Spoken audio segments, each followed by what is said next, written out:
صلی اللہ وسلم وبارک علیہ وعلی آلہ وصحبہ وسلم تسلیما کثیرا کثیرا اما بعد فاعوذ باللہ من الشیطان الرجیم بسم اللہ الرحمن الرحیم من یطع الرسول فقد اطاع اللہ صدق اللہ العظیم۔ محترم سامعین و ناظرین، اللہ تبارک و تعالیٰ کا ہم پر بے پناہ احسان، فضل اور انعام ہے کہ اس نے ہم سب کو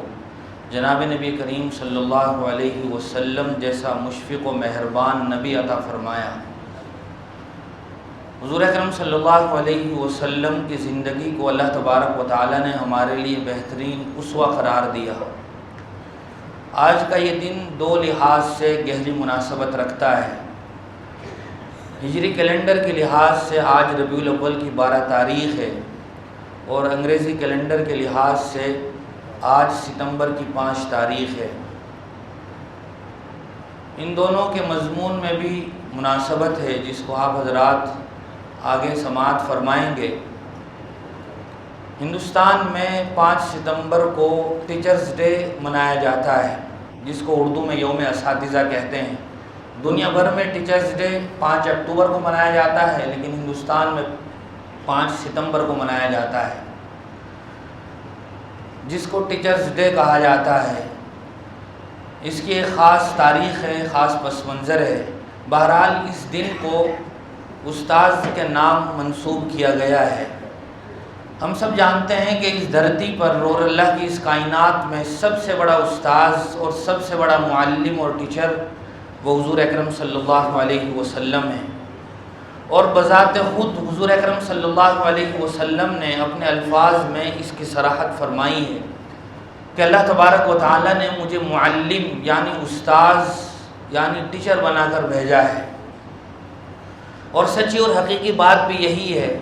حضور اکرم صلی اللہ علیہ وسلم کی زندگی کے ایک ایک لمحے سے یہ بات بہت ہی واضح اور صاف ہے کہ آپ نے ساری زندگی اپنے اس فریضے کو انجام دیا۔ خاص بات یہ ہے کہ حضور کا تو کوئی استاذ براہ راست اس دنیا میں نہیں تھا۔ آپ کا استاذ، آپ کے لیے معلم، رہبر تو اللہ تبارک و تعالیٰ کی ذات تھی، اور یہ آپ کا بہت بڑا معجزہ تھا۔ لیکن حضور اکرم صلی اللہ علیہ وسلم پوری کائنات کے استاذ ہیں۔ حضور اکرم صلی اللہ علیہ وسلم نہ صرف یہ کہ مسلمانوں کے لیے بلکہ پوری دنیا انسانیت اور دنیا میں بسنے والے اور قیامت تک آنے والے ہر فرد بشر کے لیے بہترین ٹیچر ہیں، رول ماڈل ہیں۔ ہم مسلمانوں نے حضور کا تعارف دنیا والوں کو کچھ اس طرح کرایا کہ حضور مسلمانوں کے نبی ہیں۔ پروفیٹ محمد صلی اللہ علیہ وسلم صرف مسلمانوں کے پروفیٹ اور پیغمبر ہیں، حالانکہ اللہ تبارک و تعالیٰ نے بھی قرآن کریم میں اور حضور اکرم صلی اللہ علیہ وسلم نے بھی اپنی احادیث میں یہ بات ارشاد فرمائی کہ حضور پرنور صلی اللہ علیہ وسلم کی ذات دنیا میں بسنے والے اور قیامت تک آنے والے ہر انسان کے لیے پیغمبر ہیں، رہنما ہیں اور رہبر ہیں۔ قرآن کریم میں اللہ تعالیٰ نے فرمایا قُلْ يَا أَيُّهَا النَّاسُ إِنِّي رَسُولُ اللَّهِ إِلَيْكُمْ جَمِيعًا، اور حضور اکرم صلی اللہ علیہ وسلم نے جو احادیث بیان فرمائی ہیں وہ اس مضمون کو واضح کرنے کے لیے بہت زیادہ ہیں۔ حضور اکرم صلی اللہ علیہ وسلم نے اپنی استاذی کے نتیجے میں اپنے شاگردوں کی جو جماعت اور جو ٹیم تیار کی تھی ان کو ہم صحابہ اکرام کے نام سے یاد کرتے ہیں۔ صحابہ اکرام رضوان اللہ تعالی علیہم اجمعین حضور کے براہ راست سب سے پہلے شاگرد تھے، اور ایسے شاگرد تھے کہ جس شاگرد کو بھی دیکھا جائے، جس شاگرد کی بھی زندگی کو کنگالا جائے تو اس شاگرد کے پیچھے استاذ کی تعریف کرنے پر آدمی مجبور ہے۔ ظاہر سی بات ہے کہ ہر شاگرد اپنے استاذ کا نمونہ ہوتا ہے، یا یہ کہ استاذ کا تعارف کرانے میں شاگرد کا جو رول ہوتا ہے اور جو سب سے بڑا دخل ہوتا ہے وہ ہم سب جانتے ہیں۔ اسی لیے ہمارے یہاں جب کوئی لڑکا، کوئی اسٹوڈنٹ پڑھ کر کامیاب ہو جاتا ہے، UPSC کا ایگزام کلیئر کر لیتا ہے، یا یہ کہ کسی دوسرے بڑے عہدے اور منصب کو حاصل کر لیتا ہے، تو ساری دنیا میں ہوڑ مچتی ہے کہ اس اسٹوڈنٹ نے کس کوچنگ میں اپنی کوچنگ کا مرحلہ پورا کیا تھا، کہاں اس نے ٹیوشن پڑھا تھا، کون سے اسکول میں اس کا ایڈمیشن تھا۔ تو دنیا والے پھر اس کو کیش بھی کرتے ہیں وہ اسکول والے بھی اور پھر دنیا کے دوسرے لوگ بھی، علاقے کے دوسرے لوگ بھی اس کوچنگ سینٹر کا رخ کرتے ہیں۔ انہیں پتہ چل جاتا ہے کہ یہاں دیگ میں چاول بہترین طریقے سے تیار ہوتے ہیں۔ تو حضور اکرم صلی اللہ علیہ وسلم کے کسی بھی شاگرد کی زندگی ہم دیکھیں تو وہ امانت و دیانت میں، صداقت اور سچائی میں، عبادت میں، زہد میں اپنی مثال آپ ہیں۔ کوئی آدمی ان کی مثال پیش نہیں کر سکتا ہے۔ لیکن جب ہم آج کے اس دور میں استاد اور شاگرد کے رشتے کو دیکھتے ہیں تو ایسا لگتا ہے کہ جہاں ہر چیز کمرشل ہو گئی ہے، ہر آدمی پروفیشنل ہو گیا ہے، تو استاد اور شاگردی کا یہ رشتہ بھی اسی کا شکار ہو گیا ہے۔ ہم اگر اپنے باپ داداؤں کو دیکھیں یا ہم اپنے سے پرانی نسل کو دیکھیں اور ان کے اپنے استاد کے ساتھ رشتے کو دیکھیں تو سن کر بھی اور ان کے ادب و احترام کو دیکھ کر بھی تعجب ہوگا کہ اصل استاد اور شاگرد کا یہ رشتہ ہوتا ہے۔ کس قدر محبت اور خلوص پر مبنی رشتے ہوا کرتے تھے استاد اور شاگرد کے۔ اور یہ بات صرف مدرسے کی نہیں بلکہ اسکول میں پڑھنے والے بھی اسی طرح کا احترام اور مقام و مرتبہ اپنے استاذ کا سمجھا کرتے تھے۔ ہم دیکھیں آج بھی جب کبھی پرانے لوگ اپنے استاذوں سے ملتے ہیں تو عظمت کی وجہ سے ان کی نگاہیں جھک جاتی ہیں اور وہ دل سے اکرام کرتے ہیں، کیونکہ اس زمانے میں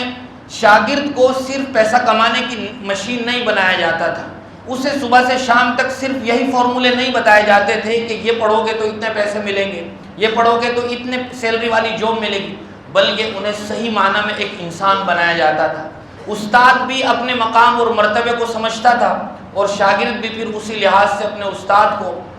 اپنے سر آنکھوں پر بٹھاتا تھا اور صحیح معنی میں اکرام کیا کرتا تھا۔ اگر ہم اس طرح کے واقعات اپنے اسلاف کے یا پرانے لوگوں کے سنیں تو ایک لمبی فہرست ہے۔ حضرت علی رضی اللہ تعالی عنہ کا ایک مقولہ استاد کے مقام مرتبے کو بیان کرنے کے لیے واضح اور کافی ہے، بہت مشہور بھی ہے۔ ان کا ایک مقولہ ہے کہ اگر مجھے کوئی آدمی ایک لفظ بھی سکھا دے تو میں اس کا غلام ہوں، اب وہ چاہے مجھے اپنی خدمت رکھے چاہے آزاد کر دے۔ حضرت امام ابو حنیفہ رحمۃ اللہ علیہ کا نام ساری دنیا میں مشہور ہے۔ ان کو یہاں اس دنیا سے گزرے ہوئے 1200-1300 سال ہو گئے ہیں، لیکن آج بھی ان کا نام ہم عظمت کے ساتھ لیتے ہیں اور قیامت تک اسی طرح ان پر لوگ رحمت اور ان پر سلام عقیدت پیش کرتے رہیں گے۔ امام ابو حنیفہ کے جو استاذ تھے حماد ابن ابی سلیمان، وہ تقریباً 18 سال ان کے پاس رہے، ان کی شاگردی میں رہے، زندگی بھر ایسا اکرام کیا کہ کبھی سوتے ہوئے اپنے پاؤں بھی اپنے استاذ کی طرف نہیں کیا کرتے تھے، اپنے استاذ کے گھر کی طرف نہیں کیا کرتے تھے۔ ایک محدث کا واقعہ ہے، وہ سبق پڑھا رہے ہوتے تھے، اپنی جو مسند ہوتی تھی اس پر بیٹھے ہوئے بہت سارے شاگردوں کو سبق پڑھا رہے ہوتے تھے، کبھی کبھی وہ بیچ میں اڑ جاتے تھے پڑھاتے پڑھاتے۔ تو ایک مرتبہ شاگردوں نے پوچھ لیا کہ اس کی کیا خاص وجہ ہے، تو انہوں نے کہا کہ جب میں پڑھا رہا ہوتا ہوں تو کبھی کبھی ایسا ہوتا ہے کہ میرے استاذ کا بچہ کھیلتے ہوئے میرے آگے آ جاتا ہے تو میری یہ ہمت اور جرأت نہیں ہوتی کہ میں اس کے پاس اس کے ہوتے ہوئے اسی طرح بیٹھا رہوں۔ یہ مقام اور مرتبے کی بہت ادنا سی جھلک ہے، واقعات کی ایک لمبی دنیا ہے۔ اس انتہا کو دیکھیں اور آج کے اس کمرشیل دور میں استاد اور شاگرد کے رشتے کو دیکھیں تو ہمیں سمجھ میں آئے گا کہ وہ سب باتیں اب پرانی ہو گئی ہیں، نہ ویسے لوگ رہے، نہ ویسی باتیں رہی، نہ ویسے استاد رہے۔ سچی اور حقیقی بات بھی یہی ہے کہ نہ ویسے استاد رہے جو اپنے شاگردوں کو صحیح معنی میں انسان بناتے تھے۔ آج ہم دیکھیں کہ ماں باپ پر اسکولوں کی فیس کا کس قدر بھاری بھرکم بوجھ ہے، وہ پیٹ کاٹ کر اپنے بچوں کی فیس بھرتے ہیں اور کس قدر مصیبت سے اس کا انتظام کرتے ہیں، لیکن سچی بات یہ ہے کہ ٹیوشن اور کوچنگ کی ضرورت ہی عام طور سے اسی وقت پیش آتی ہے جب اسکول میں اساتذہ اپنے بچوں کے ساتھ امانت داری کا معاملہ نہیں کرتے ہیں، اس توجہ انہماک کے ساتھ نہیں پڑھاتے ہیں کہ جو تقاضا کرتا ہے۔ اگر یہ بات کہی جائے تو کہتے ہوئے سوچ میں اور وچار میں بھی آدمی پڑ جاتا ہے، لیکن کبھی کبھار یہ بات آج کل کے استاذوں کے رویے کو دیکھ کر حقیقت پر مبنی لگتی ہے کہ استاذوں کی وہ تنخواہیں بھی اور وہ سیلریاں بھی حلال نہیں ہو پاتی ہیں جو ان کو اسکول کے مینجمنٹ سے مل رہی ہوتی ہیں، اور وہ اپنے بچوں کے ساتھ امانت داری کا وہ خیال نہیں رکھتے ہیں۔ بچہ آتا ہے، استاذ موبائل میں مشغول ہے، اپنے کام دام میں لگا ہوا ہے، گیم کھیل رہا ہے، بچے ایسے ہی وقت ضائع کر رہے ہیں، اور بچے بچپن میں ہونے کی وجہ سے نہ اپنے وقت کی قیمت کو سمجھتے ہیں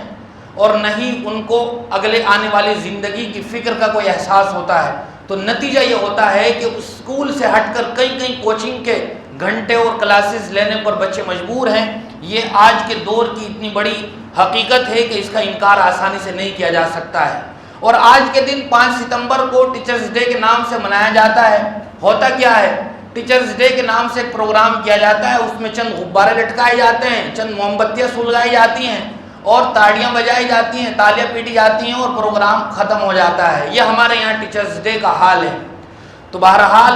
آج کے اس دن کو حضور اکرم صلی اللہ علیہ وسلم سے جو مناسبت ہے وہ یہ ہے کہ حضور اکرم صلی اللہ علیہ وسلم اس کائنات کے، اس دنیا کے سب سے بڑے معلم، ٹیچر اور استاد ہیں، اور آپ نے اس حق استاذیت کا وہ حق ادا کیا ہے کہ ہمارے سامنے صحابہ اکرام جو آپ کے براہ راست شاگرد تھے ان کی زندگی ہے۔ آج کا دن 12 ربیع الاول کا دن ہے۔ 12 ربیع الاول کا دن مسلمان عقیدت اور احترام کے ساتھ یاد کرتا ہے، اور ساری دنیا میں اس دن کو بطور خاص بعض لوگ عید میلاد النبی کے نام سے مناتے ہیں، اور باقاعدہ اس کے بڑے بڑے پوسٹر چسپاں کیے جاتے ہیں۔ آج کے اس سال کے تو 1500 سال حضور کا میلاد کے نام سے بڑے بڑے اشتہار چل رہے ہیں، ایڈورٹائزمنٹ ہو رہی ہے اور بینر لگے ہوئے ہیں۔ کچھ سالوں پہلے تک حضور کی اس دن کو حضور کے میلاد کے نام سے یاد نہیں کیا جاتا تھا۔ جو لوگ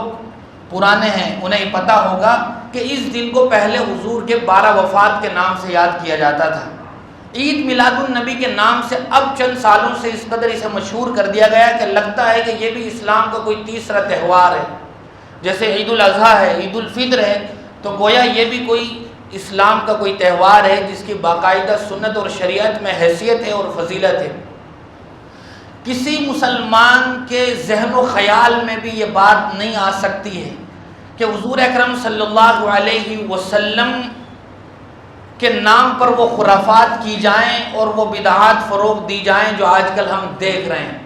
اس سے پہلے یہ بات کہنا زیادہ صحیح اور مناسب ہے کہ حضور اکرم صلی اللہ علیہ وسلم کی ولادت باسعادت اور آپ کی پیدائش اس دنیا کے لیے سب سے بڑی نعمت ہے۔ حضور اکرم صلی اللہ علیہ وسلم جس دن پیدا ہوئے تھے اور اس دنیا میں تشریف لائے تھے وہ دن کائنات کا مقدس ترین دن تھا، لیکن جب ہم صرف اسی دن کو یاد کرتے ہیں تو ہمارے ذہن و دماغ سے وہ لمحہ اوجھل ہو جاتا ہے کہ حضور اکرم صلی اللہ علیہ وسلم اسی مہینے میں اس دنیا سے تشریف بھی لے گئے تھے۔ بعض صحابہ کی زبانی اگر ہم سنیں تو ہمیں پتہ چلتا ہے کہ بعض صحابہ نے یہ بات ارشاد فرمائی تھی کہ جس دن حضور اکرم صلی اللہ علیہ وسلم کا انتقال پرملال ہوا تھا اور وفات حسرت آیات ہوئی تھی، اس دن ایسا لگا تھا کہ مدینہ میں گویا اندھیرا چھا گیا ہو، ہماری آنکھوں کے سامنے تاریکی چھا گئی ہو، اور وہ دن ہمارے لیے ناقابل برداشت تھا۔ حضور کے انتقال کی خبر بھی صحابہ کرام کے لیے ناقابل قبول تھی۔ بہت لمبا اور واقعہ ہے مشہور حضرت عمر رضی اللہ تعالیٰ عنہ کا، وہ تو اس بات کو ماننے کے لیے تیار نہیں تھے۔ انہوں نے تو کہہ دیا تھا کہ اگر کوئی آدمی یہ کہے گا کہ حضور کا انتقال ہو گیا ہے تو اس کی گردن قلم کر دوں گا۔ ان کے لیے یہ سننا بھی ناقابل برداشت تھا۔ حضرت عمر نے فرمایا تھا وہ تو اللہ کے پاس ملاقات کے لیے گئے جیسے حضرت موسیٰ گئے تھے، لیکن بہرحال حضور اکرم صلی اللہ علیہ وسلم کا انتقال پرملال ہو چکا تھا۔ جب ہم عید میلاد النبی کے نام سے بڑے بڑے پروگرام اور جلسے منعقد کرتے ہیں تو حضور کی وفات کے وقت کی صورتحال ہماری نظروں سے اوجھل ہو جاتی ہے۔ وہ بھی امت مسلمہ کے لیے بہت بڑا سانحہ اور غم آمیز لمحہ تھا۔ حضور اکرم صلی اللہ علیہ وسلم کو اس مہینے میں بطور خاص یاد کیا جاتا ہے، لیکن بہت بڑا المیہ ہے اور بہت افسوسناک صورتحال ہے ہم مسلمانوں کی اور بطور خاص نوجوانوں کی کہ وہ حضور اکرم صلی اللہ علیہ وسلم کی سیرت، بائیوگرافی اور آپ کی زندگی سے متعلق بنیادی باتوں سے بھی ناواقف ہیں۔ حضور اکرم صلی اللہ علیہ وسلم کی سیرت کا جاننا یہ بحیثیت مسلمان بھی ہمارے لیے ضروری ہے اور موجودہ دور پہلے کے مقابلے میں زیادہ تقاضا کرتا ہے۔ حضور اکرم صلی اللہ علیہ وسلم کی سیرت سے متعلق کتاب ہمارے اسٹڈی ٹیبل پر ہونی چاہیے، جہاں ہم دنیا بھر کی باتیں پڑھتے ہیں، سنتے ہیں، ویڈیوز دیکھتے ہیں، تو ہمیں ایز اے مسلم اور بحیثیت مسلمان حضور اکرم صلی اللہ علیہ وسلم کی سیرت کو اس نیت سے جاننا چاہیے کہ وہ ہمارے لیے بہترین رول ماڈل ہے اور اسوہ ہے۔ کسی نے بہت خوبصورت بات کہی تھی کہ بھٹکا ہوا راہی اتنا بے قرار اور بے چین نہیں ہوتا جتنا حضور پرنور صلی اللہ علیہ وسلم کی زندگی کو چھوڑ کر زندگی گزارنے والا آدمی پریشان ہوتا ہے۔ قافلے سے بچھڑا ہوا، منزل سے ہٹا ہوا اور اس کشتی کو لے کر چلنے والا ملاح جس کی نظروں سے گھاٹ بوجھل ہو گیا ہو، وہ بھی اتنا بے قرار نہیں ہوتا۔ شیخ سعدی نے بہت پیارا شعر کہا تھا، وہ بہت مشہور فارسی صوفی شاعر ہیں۔ انہوں نے کہا تھا مپندار سعدی کے راہ صفا تمہاں رفت جزبر پہ مصطفیٰ۔ اے سعدی، اپنے آپ کو مخاطب کر کے، اے سعدی تو یہ مت سمجھ کہ طریقت، بزرگی اور عبادت والا راستہ حضور اکرم صلی اللہ علیہ وسلم کے طریقے پر چلے بغیر اختیار کیا جا سکتا ہے۔ ترسم نرسی بکعبہ عربی کی راہ کے تو میروی بترکستان است۔ فارسی شعر ہے، اس میں وہ شاعر کہتا ہے مجھے ڈر ہے کہ جو راستہ تم نے چنا ہے وہ مکہ نہیں جاتا ہے، وہ ترکستان کی طرف جاتا ہے۔ تو ایسے ہی ہم جس راستے پر چل پڑے ہیں وہ راستہ جنت کی طرف نہیں بلکہ کہیں اور جاتا ہے۔ حکیم اختر صاحب بہت مشہور اللہ والے گزرے ہیں، انہوں نے کہا تھا نقش قدم نبی کے ہیں، جنت کے راستے اللہ سے ملاتے ہیں سنت کے راستے۔ جب ہم سنتوں پر عمل کے لحاظ سے صحابہ اکرام کے واقعات کو یاد کرتے ہیں تو ہمیں پتہ چلتا ہے کہ وہ کیسے جنونی اور حضور پر فریفتہ لوگ تھے۔ سچی بات یہ ہے کہ آج تک اس روئے زمین نے اور زمین و آسمان نے ایسے لوگ نہیں دیکھے۔ حضرت عبداللہ ابن عمر بہت مشہور صحابی ہیں، حضرت عمر کے صاحبزادے ہیں۔ وہ حضور کی سنتوں پر عمل کے اتنے مشتاق رہا کرتے تھے کہ بہت سی مرتبہ حضور کی ان طریقوں کو بھی اپناتے تھے جس کی بظاہر ضرورت نہیں ہوتی تھی۔ مثال کے طور پر حضور اکرم صلی اللہ علیہ وسلم نے سفر کرتے ہوئے فلاں جگہ اپنی بشری تقاضے کو پورا کیا تھا۔ اپنے پیشاب پاخانے سے حضور جس جگہ فارغ ہوئے تھے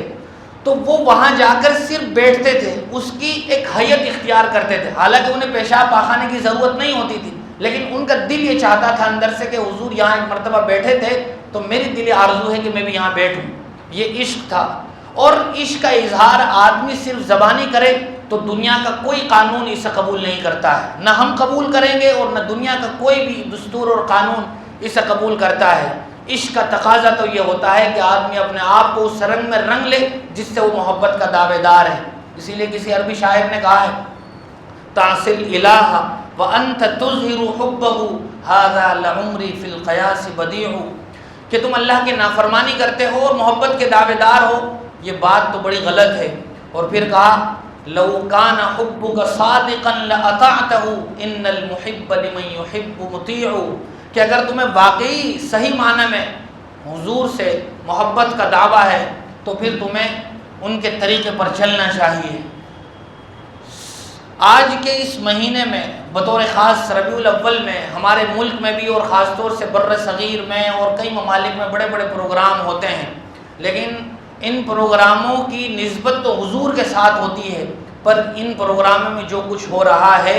وہ بھی بہت بڑا کلنک ہے اور بہت بدنما داغ ہے ہم پر کہ ان پروگراموں میں کیا کچھ ہو رہا ہے۔ عید میلاد النبی کے نام سے پروگرام ہو رہے ہیں اور ان پروگراموں میں عورتوں اور مردوں کا بے پردگی کے ساتھ اختلاط اور ملن ہو رہا ہے۔ عورتیں اس طرح بن سور کر سج دھج کر ان پروگراموں میں شریک ہو رہی ہیں کہ الامان والحفیظ، اور اس کی نسبت حضور کے ساتھ۔ حضور نے تو عورتوں سے کہا تھا کہ تمہارے لیے تو مسجد کے بجائے اپنے گھروں میں، گھر کے صحن کے بجائے کمرے میں، اور کمرے کے بجائے اس کوٹھڑی میں نماز پڑھنا زیادہ افضل ہے جو بالکل اندر ہو۔ اسی طرح ہو کیا رہا ہے، عید میلاد النبی کے پروگرام ہو رہے ہیں اور جلسوں کی تیاریوں میں نماز قضا ہو رہی ہیں۔ حضور نے تو فرمایا تھا اگر کسی آدمی کی ایک دن کی عصر کی نماز بھی فوت ہو جائے تو ایسا ہے جیسے اس کا مال بھی اور اہل و عیال سب کچھ لٹ پٹ گیا ہو۔ عید میلاد النبی کے پروگرام ہو رہے ہیں اس قدر زور سے، نہ صرف یہ کہ جلسوں میں لاؤڈ اسپیکر کا انتظام ہوتا ہے کہ اگر اس کے آس پڑوس میں کوئی آدمی سونا چاہتا ہے تو وہ سو نہیں سکتا، کوئی ضعیف، کمزور، بوڑھا یا بچہ سو نہیں سکتا، حالانکہ سامنے پروگرام میں 20، 30، 40 لوگ موجود ہیں اور لاؤڈ اسپیکر اتنی زور سے بج رہے ہیں کہ 1 کلومیٹر تک اس کی آواز جا رہی ہے۔ اسی طرح نہ صرف یہ کہ جلسے بلکہ حضور کے نام پر جلوس نکل رہے ہیں، اور ان جلوسوں میں کیا ہو رہا ہے؟ ڈی جے بج رہا ہے، اور ان ڈیجوں کی آوازیں نعتوں کے ساتھ، میوزک کے ساتھ، ہارمونیم کے ساتھ اس قدر زور سے بج رہی ہیں کہ انہیں سیرت نبوی کا جلسہ کہنے میں شرم محسوس ہو رہی ہے۔ اور ان جلسوں کی نسبت ہم نے حضور اکرم صلی اللہ علیہ وسلم کے ساتھ کی ہوئی ہے۔ نعوذ باللہ، یہ ہم سب کے لیے ڈرنے کا مقام ہے کہ جو حضور اس دنیا سے موسیقی کو ختم کرنے آئے تھے، انہی کی نعتوں میں لوگوں نے موسیقی جوڑ دی ہے، اور زور زور سے میوزک نعتوں کے ساتھ بج رہا ہے، سارے گلی محلے کے لوگ پریشان ہیں۔ تو بہرحال یہ حضور اکرم صلی اللہ علیہ وسلم سے محبت کا سچا دعویٰ نہیں ہے۔ حضور اکرم صلی اللہ علیہ وسلم نے تو فرمایا تھا علیکم بسنتی، کہ تم میری سنتوں کو لازم پکڑ لو، اور علامہ اقبال نے کہا تھا کی محمد سے وفا تو نے تو ہم تیرے ہیں، یہ جہاں چیز ہے کیا لوح و قلم تیرے ہیں، محمد کی محبت دین حق کی شرط اول ہے، اسی میں ہو گر خامی تو سب کچھ نامکمل ہے۔ اور علامہ اقبال علیہ الرحمہ نے کہا تھا وہ دانائے سبل ختم الرسل مولائے کل جس نے غبار راہ کو بخشا فروغ وادی سینہ، نگاہ عشق و مستی میں وہی اول وہی آخر، وہی قرآن وہی فرقان وہی یاسی وہی طٰہٰ۔ تقاضا تو یہ ہے کہ ہمارے